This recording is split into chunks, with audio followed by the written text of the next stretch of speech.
Hi everyone. Today was day 9 of Sean Diddy Combs' federal trial, and today was kind of sad. Alright, I'll get to that in a bit. And the jury heard from a former assistant who said he watched the abuse happen in real time and did nothing to stop it. They also heard from a Grammy-winning artist who said Diddy touched his car, broke into his house, and left his dog traumatized. Okay, now bringing the pet factor into that had an effect on the courtroom. They also heard from that courtroom from a makeup artist who said that she was with Diddy's girlfriend Cassie at a party at the home of Prince when something bad happened. I guess Cassie wasn't supposed to be there, and afterwards Diddy burst into the hotel room and pulled Cassie behind closed doors. Afterwards, Cassie was bruised and bleeding and begging not to go to the ER.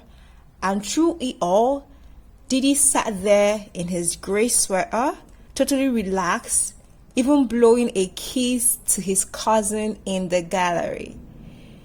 This wasn't just another witness lineup. This was a day of reckoning, and the jury was all eyes and all ears. So let's just start from the top, okay? Thank you and welcome. Make sure to subscribe. George Kaplan, Diddy's former assistant, was back on the stand this morning. And remember, George, he has already testified that he was asked 2 times by Diddy to do drug runs, right? Diddy said, call this number, here's the money, go get the drugs, bring the drugs back. And George said in one time, not both times, but one time, he looked in and saw MDMA. So he actually could confirm that it was a drug run. And also remember that he testified he was tasked with staging the hotel rooms for Diddy's fecals, providing the baby oil, astrogyl, and he was the one who had to clean up the home afterwards so that the hotel staff wouldn't get in there and snap paparazzi pictures. He described cleaning all of the furniture, drugs off the counter, disposing of used condoms. Now, if you thought your job was bad, just think about George Kaplan's work when he was Diddy's personal assistant. George talks about something else. He talks about what he saw outside those hotel rooms. He testified that he witnessed at least 3 violent incidents while working as Diddy's assistant between the years 2013 and 2015. In one instance, George said he was on a private jet and they were headed to Vegas when he heard glass shattering in the back, and when he looked back, he said he saw Diddy holding a whiskey glass over his head and Cassie Ventura down on the ground, holding her hands in front of her face and legs were up in the air, and she was screaming, "Isn't anybody seeing this?" Nobody did anything, he said. Nobody stopped it. George said Cassie was clearly upset and that there were visible bruises on her face, and that Diddy sent him out to buy lotion and witch hazel to reduce the swelling on Cassie's face, and he was told to use the company's card to buy it. Now, remember, this is a case about racketeering, a charge that requires prosecutors to prove underlying crimes. They are called predicate acts, in which this case in which Diddy used his enterprise, his business, to carry out these crimes and assaults, is one of these underlying crimes. And his assistant using a company credit card to help cover up evidence of assault and swelling, that could be seen, of course, as a predicate act. So George told the jury why he never spoke up about all of this. He said he didn't want to lose his job and, quote, could not believe my good fortune to work for an icon. But then came what he called the straw that broke the camel's back, a moment so disturbing, He finally snapped whatever spell Diddy held over him. George told the jury that he saw Diddy angrily throwing green apples at his girlfriend, Gina. And let me stop here for a minute about Gina. It turns out Gina was actually witness number 3. Remember when the trial was, a week into 7 days, 8 days, we heard that there were witnesses who they couldn't find. A witness who was like on the lam and not responding. Even her lawyers wasn't responding. And then that witness basically decided that she was not going to talk. She was not going to take the stand. Yes, that's Gina. We found that out today. George wasn't sure if the apples that were being thrown at Gina were real or whether they were like decorative apples, but he told the jury that he saw the whole thing. He said he didn't know if any of the apples actually hit Gina, but he said he remembered Diddy was throwing the apples really hard and that Gina tried to shield herself with her arms and back away. Now, you should also remember if Gina sounds familiar, because I remember Cassie testified, as did her friend also, that Gina was the other girlfriend that Cassie was so frustrated with, like a younger girlfriend. George said that later on he was someone to bring Diddy a medicine bag, and when he entered the room, he saw Gina. She was standing in the corner, as far from Diddy as she could get, silent, while Diddy told him to leave immediately that same night. George said he heard Gina's voice again along with a quote, "A lot of commotion by the front gate," where he assumed that Diddy's security guards were involved. A month later, George was out. She told Diddy he was leaving. He said he was leaving to care for his father who had cancer, but the truth, George said, was that he was tired of being the guy who cleaned up violence. He testified, and I quote, "I was not comfortable with being aligned with physical behavior. I had seen being a party to that kind of stuff." End quote. On cross-examination, defense attorney Mark Giffolo walked George through all the benefits of working at Combs Enterprise. The jet travel, the high expectation, the once-in-a-lifetime career opportunity. George said that Biggie Smalls' birthday on May 21st was a paid company holiday. George said working for Diddy expanded his world, gave him access to things he never imagined existed, and that he was genuinely grateful for the opportunity. He even credited Diddy with teaching him what a real work ethic looked like. And he admitted that he learned more while working for Diddy than anywhere else, calling it his Harvard moment. Okay, by the way, I should also tell you, George wasn't a willing witness. George had told everyone he was going to plead the fifth. He told prosecutors, "Fine, you can subpoena me," which they did, and you can call me up there, which they did, but he said he wasn't going to talk. He was going to plead the fifth and say nothing. So they offered him immunity, and that's why you're hearing from George, and that's why we are all hearing from George, the former personal assistant to Diddy. But like I said, seems like he still holds a bit of a candle for Diddy. So this was not the kind of testimony he wanted to give, and that's powerful. The defense did try to paint a different picture of Diddy than what the jury heard from George earlier on. And when it came to Kim Porter, that's Diddy's girlfriend and the mother of his 4 kids, talking about his 2 sons and twin daughters, George did not mince words. He told the jury that she was, quote, above a girlfriend, someone Diddy treated with more patience, more grace, and more respect than anyone else in his orbit. And these kids, dear kids, George called them incredible with genuine affection in his voice. And when it came to money, George said that Diddy did not carry wallet, that he, that's George, or another assistant, always had to hold the black card.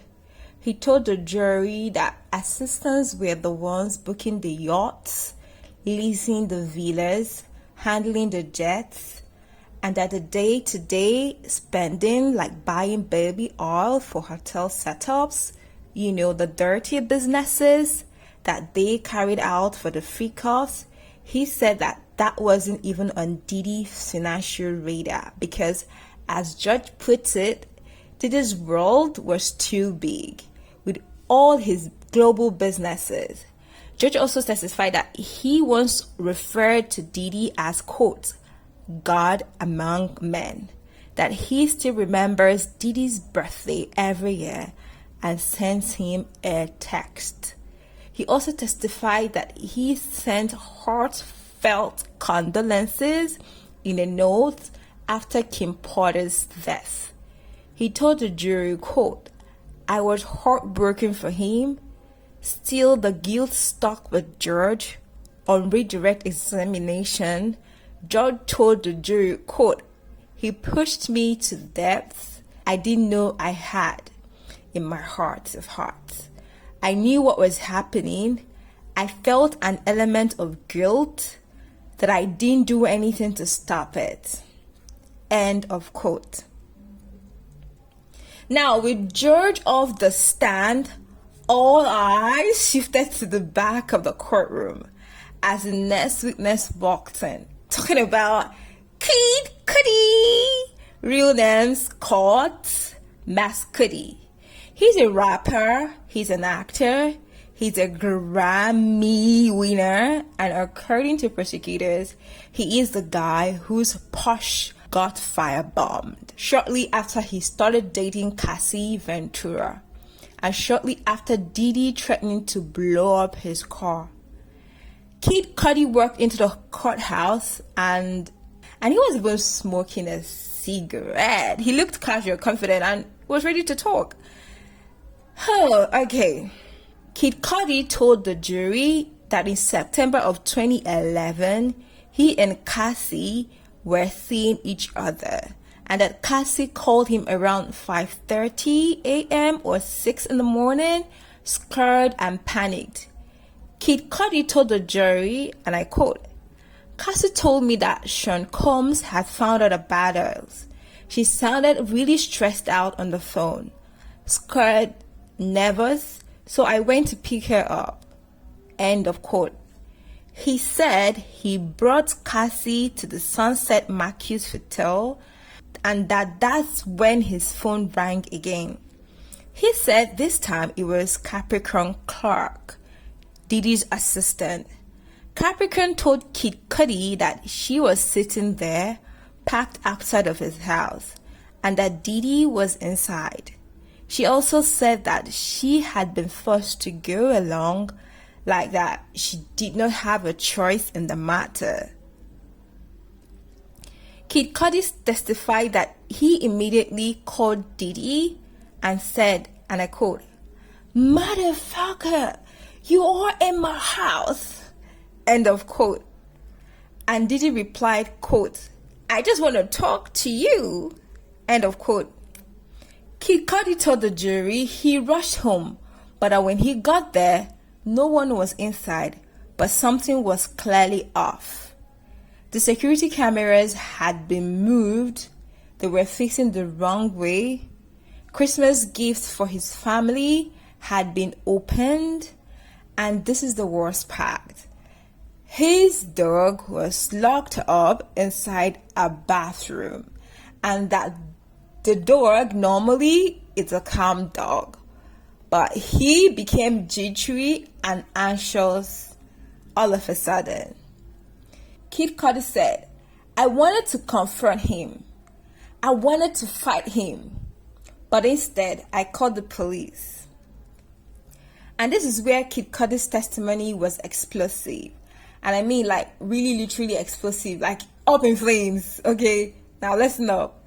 Kid Cudi told the jury that few weeks later, in February of 2012, his car was firebombed.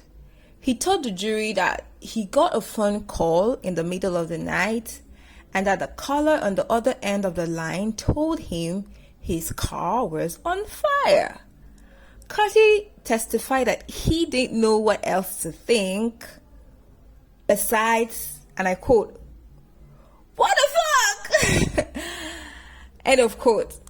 The jury was shown photographs of the aftermath of Kid Cudi's car, and the photos showed the Porsche 911 with a blackened door, a charred driver's seat, and the roof slashed open. Kid Cudi said, "The top of my Porsche was cut open. That's where they inserted the Molotov cocktail." End of quote. So he added that he saw the bottle that was used for the Molotov cocktail, but it was kind of burnt up. Can I just jump in here and say that this kind of crimes officially is called arson in legal terms, and arson is a predicate act to prove racketeering. But it's hard to know if Diddy did any of this or if any of his staff members did it. Okay, so, and if he used any of his assets or the assets of his enterprise to carry out any of this firebombing. And remember what Cassie testified earlier, that Diddy once threatened to blow up Kid Cudi's car. And of course, the DNA from the scene actually traced back to a woman, not a Diddy. And so far, we don't know if it traced back to a staff member who was a woman. Okay, we do not know any of this. But hey, the case just started. We are in day 9, and we're definitely going to get there as the days unfold. Who knows, the prosecutors will come back or might come back later and find out that the DNA is a woman who worked for Diddy. Anyway, the story did not end there. Just after the Porsche firebombing, Kid Cudi picked up the phone and called Diddy. He told the jury, and I quote, "I finally told him we needed to meet up and talk. He'd been wanting to talk to me after the fire. I said, this is getting out of hand." End of quote. When prosecutors asked why he called Diddy, Kid Cudi didn't mince words. He said, "I knew he had something to do with it." Kid Cudi testified that he and Diddy planned to meet up at the Soho house in LA, and when Kid walked in, he told the jury he saw Diddy standing there, staring at the window with his hands behind his back. Like this super villain. Okay, so he saw him standing there, looking through the window, Kid Cudi said they sat down and they talked about how he and Cassie met, how it started, and how it ended, and about how neither of them knew Cassie was involved with the other. So, Kid did not know Cassie is involved with Diddy, okay? Something like that. Diddy's demeanor during the meeting was calm. He told the jury that seeing Diddy that calm was weird, actually pretty putting off. When the meeting was over, Kid Cudi said that he shook Diddy's hands, waited until they had a firm grip, and asked Diddy point blank, "What are we going to do about my car?" This is really crazy. Kid Cudi said that Diddy looked at him dead in the eyes with a cold stare and said, "I don't know what you're talking about." Kid Cudi withdrew his hand. He said Diddy fired back, and I quote, "I thought we were cool. Do we have a problem?" Kid Cudi said he asked for Diddy's word that he had nothing to do with the Porsche getting firebombed, and he said that he did get it, but Kid Cudi told the jury, "I thought he was lying." Fast forward couple of years, Diddy and Kid Cudi crossed paths again, at the same place of all things, right? The Zoho house. And this time, Diddy was with his daughter, and according to Kid Cudi, Diddy pulled him aside and said, "Man, I just want to apologize for everything. All that bullshit." Kid Cudi said that moment brought him closure. "After I got the apology, I found peace with it. That was the last thing I was expecting or suspecting to get from him." And then during cross-examination, things really got thirsty. Diddy's lawyer, Brian Steele, asked Kid Cudi if Cassie ever told him about sexual abuse. Kid Cudi said no, she only described physical abuse. And Diddy's lawyers then tried to flip the narrative. They said the person who played you, the person who played Sean, was Miss Ventura. Kid Cudi replied yes. And then at one point, Diddy's lawyer brought up Cassie's and Cudi's romantic relationship and asked if they ever had sex.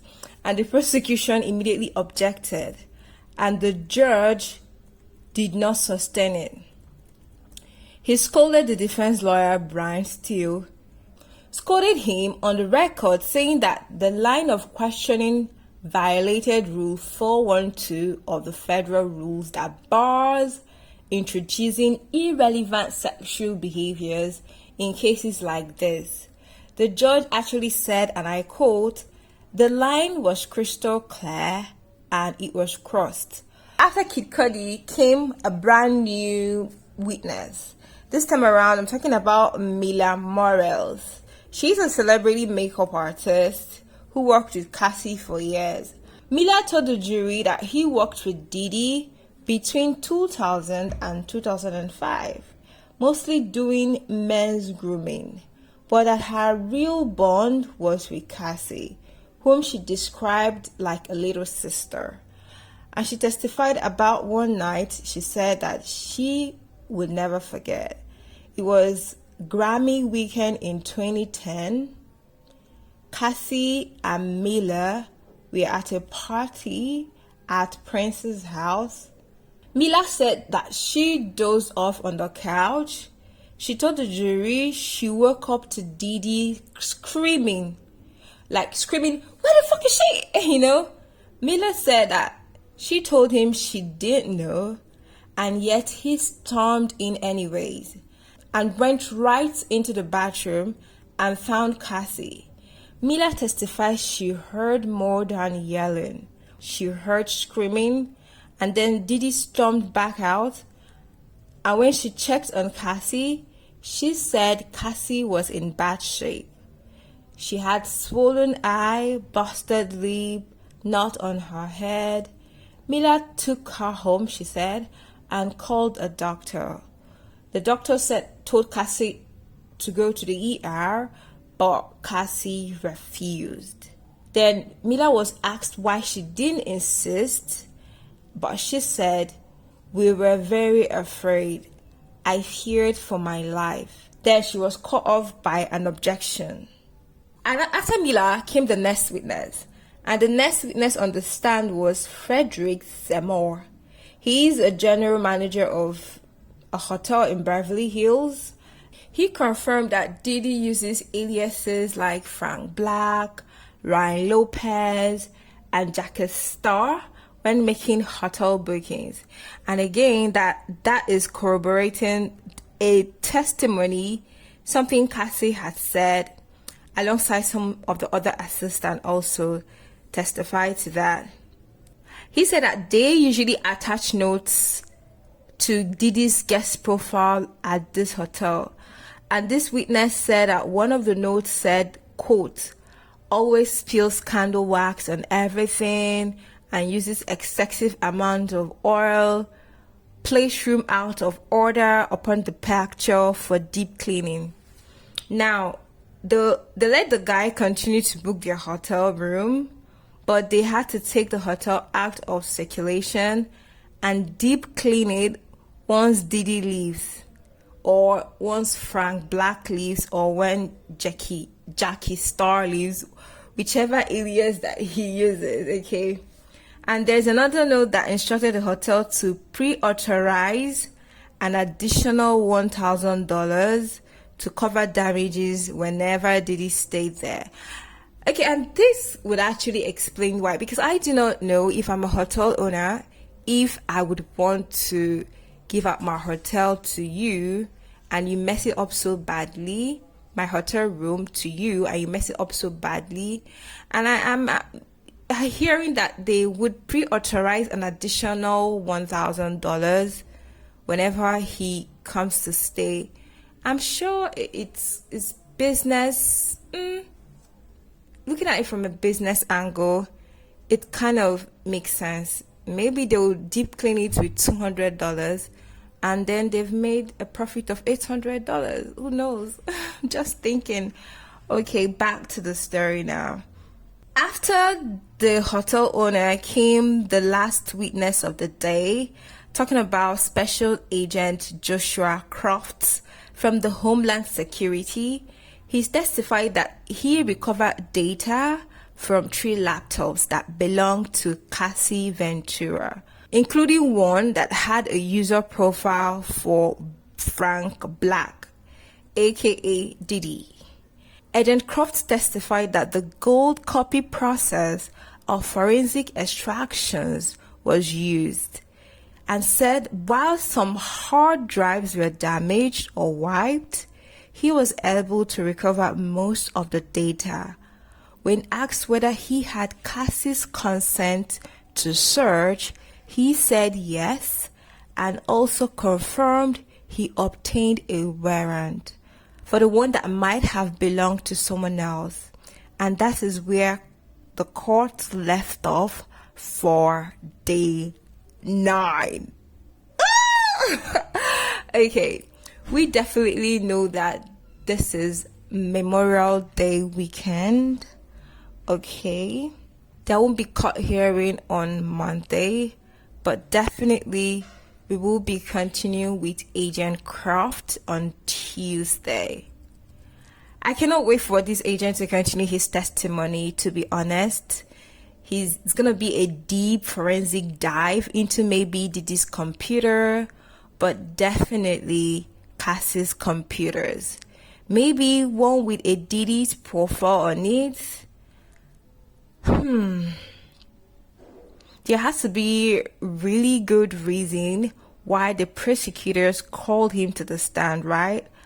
But summarizing the points that were scored for the prosecution today, Diddy's former assistant said he witnessed violent assault by Diddy firsthand and was asked to use the corporate card to buy a product to reduce the swelling on Cassie's face from one of these assaults. And that is really not good when you're talking about racketeering, your enterprise, your assistant, your bad boy credit card to cover up the crime of assault, a predicate act, okay? And also, Kid Cudi testified about a threat that Diddy made to blow up his car and firebomb it, and a firebomb that actually blew up his car afterwards, after the threat. A predicate act for racketeering, and it was an explosion within few weeks of Diddy busting into his house and forcing a paid staff to come along to that ride, literally shoving her into the car, and again using his enterprise to commit those predicate acts and forcing assistant to do what she doesn't want to do. Okay, the other witnesses today may have proven an act necessarily, but then they testified to a pattern of terrible abusive coercive behavior, and they really corroborated a lot of other witnesses' stories. And by the way, after delivering some of the most explosive testimony of the trial so far, Kid Cudi posted an Instagram video in his story today. Hey guys, so I just want to say, man, I've been seeing all the love and support, and I just want to say thank you so much, man. people been hitting me up the past week, just checking in, and even today, and it really means a lot to me, man. You guys are the best. I love y'all. This is a stressful situation. I'm glad it's behind me, and yeah, I love y'all, man. Big love. Go stream So that one. when next the court resumes on Tuesday, okay, we're going to be expecting more from government witnesses, including Diddy's former assistant, Capricorn Clark. I, for one, cannot wait to hear from Miss Capricorn Clark. She was copied on the threatening emails that Cassie said Diddy sent her, and Capricorn Clark apparently witnessed abuse. She said she was physically shoved into a car so that Diddy could break into Kid Cudi's house. And the LAPD and the LA Fire Department are also scheduled to testify too. Now, the prosecution said that they're trying everything possible to finish this whole proceeding, this whole case before July 4th. Okay, I know July 4th sounds like far away, considering the fact that we are still in the last weeks of May. We have the whole June, there we have July 4th. But hey, before you say Jack and Jill, July 4th will be here and gone, okay? So while we are waiting for that, and while I bring you more, now you'll be asking me, where have I been all this while? I really wasn't thinking of doing this, but it's better late than never, right? And so I am here, and I will be bringing you Tuesday preceding immediately as it's dropping, okay? Do well to subscribe, do well to like, do well to follow, do well to share. Put in your thoughts and comments in the comment section below. All right, see you next week Tuesday.